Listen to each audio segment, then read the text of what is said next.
पानी की कमी का संकट केवल भारत ही नहीं बल्कि दुनिया के लगभग सभी देशों की एक विकट समस्या बन चुका है।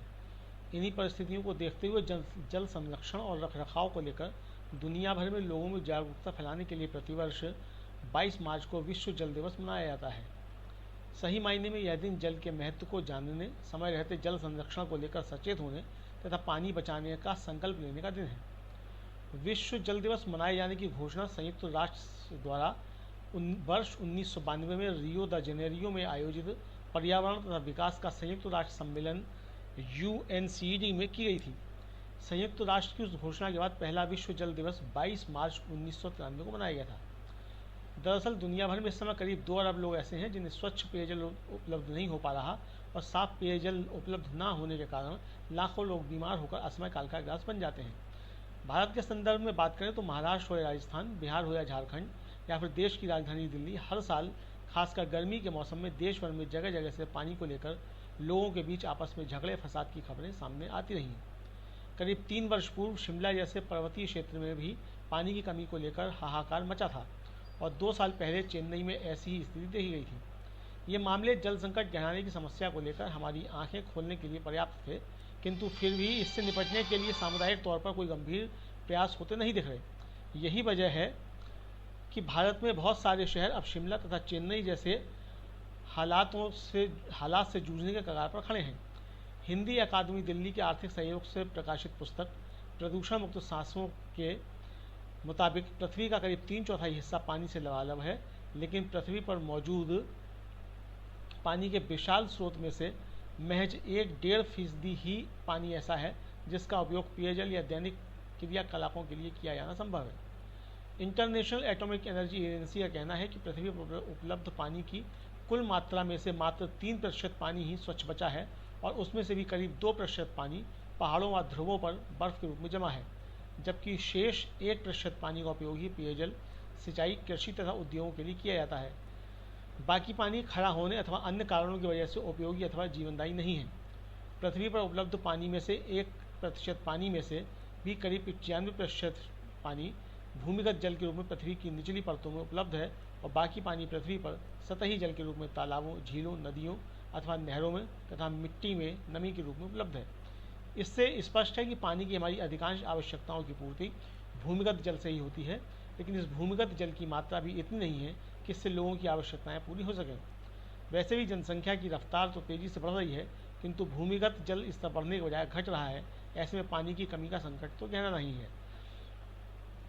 पर्यावरण संरक्षण पर प्रकाशित पुस्तक प्रदूषण मुक्त सांसें में स्पष्ट किया गया है कि देश में जल संकट गहराते जाने की प्रमुख वजह है भूमिगत जल का स्तर का निरंतर घटता स्तर। एक रिपोर्ट के अनुसार इस समय दुनिया भर में करीब 3 बिलियन लोगों के समक्ष पानी की समस्या मुंह बाए खड़ी है और विकासशील देशों में तो यह समस्या कुछ ज़्यादा ही विकराल होती जा रही है, जहाँ करीब 95% लोग इस समस्या को झेल रहे हैं। पानी की समस्या एशिया में और ख़ासतौर से भारत में तो बहुत गंभीर रूप धारण कर रही है। विश्व भर में पानी की कमी की समस्या तेज़ी से उभर रही है और यह भविष्य में बहुत खतरनाक रूप धारण कर सकती है। अधिकांश विशेषज्ञ आशंका जताने लगे हैं कि जिस प्रकार तेल के लिए खाड़ी युद्ध होते रहे हैं, जल संकट बरकरार रहने या और अधिक बढ़ते जाने के कारण आने वाले वर्षों में पानी के लिए भी विभिन्न देशों के बीच युद्ध लड़े जाएंगे और हो सकता है कि अगला विश्व युद्ध भी पानी के मुद्दे को लेकर लड़ा जाए। दुनिया भर में पानी की कमी के चलते विभिन्न देशों में और भारत जैसे देश में तो विभिन्न राज्यों में भी जल संधियों पर संकट के बादल मंडराते रहे हैं। संयुक्त राष्ट्र के पूर्व महासचिव कोफी अन्नान कुछ समय पूर्व दुनिया को चेता चुके हैं कि उन्हें इस बात का डर है कि आगामी वर्षों में पानी की कमी गंभीर संघर्ष का कारण बन सकती है। अगर पृथ्वी पर जल संकट इसी कदर गहराता रहा तो इसे निश्चित मानकर चलना होगा कि पानी हासिल करने के लिए विभिन्न देश आपस में टकराने लगेंगे तथा 2 अलग अलग देशों के बीच युद्ध की नौबत भी आ सकती है और जैसी कि आशंकाएं जताई जा रही हैं कि अगला विश्व युद्ध भी पानी की वजह से लड़ा जा सकता है। अगर जल संकट बढ़ते जाने की स्थिति में वाकई ऐसा ही कुछ हुआ तो इस दुनिया का क्या हाल होगा, इसकी कल्पना करते हुए भी कलेजा कांप उठता है। भारत, पाकिस्तान और बांग्लादेश के बीच पानी के मुद्दे को लेकर तनातनी चलती रही है। इसके अलावा उत्तरी अफ्रीका के कुछ देशों के बीच भी पानी की वजह से झगड़े होते रहे हैं। इसराइल तथा जॉर्डन और मिस्र तथा इथोपिया जैसे कुछ अन्य देशों के बीच भी पानी को लेकर काफ़ी गर्मागर्मी देखी जाती है। खैर, दूसरे देशों की बात को तो छोड़िए ही, अपने ही देश में विभिन्न राज्यों के बीच पानी के बंटवारे के मामले में पिछले कुछ दशकों से बहुत गहरे मतभेद बरकरार हैं और इस वजह से राज्यों के आपसी संबंधों में काफ़ी खटास उत्पन्न हो चुकी है तथा वर्तमान में भी जल वितरण का मामला लगातार अधर में लटका रहने से कुछ राज्यों में जल संकट की स्थिति काफ़ी गंभीर बनी हुई है। पानी की महत्ता को लेकर हमें समय रहते समझना ही होगा। इस तथ्य से हर कोई परिचित है कि जल ही जीवन है और पानी के बिना धरती पर जीवन की कल्पना भी नहीं की जा सकती। लेकिन जब हम हर जगह पानी का दुरुपयोग होते देखते हैं तो बहुत अफसोस होता है। पानी का अंधाधुंध दोहन करने के साथ साथ हमने नदी, तालाबों, झरनों इत्यादि अपने पारंपरिक जल स्रोतों को भी दूषित करने में कोई कसर नहीं छोड़ी है। हमें समझ लेना होगा कि बारिश की एक एक बूंद बेशकीमती है, जिसे सहेजना बहुत ज़रूरी है।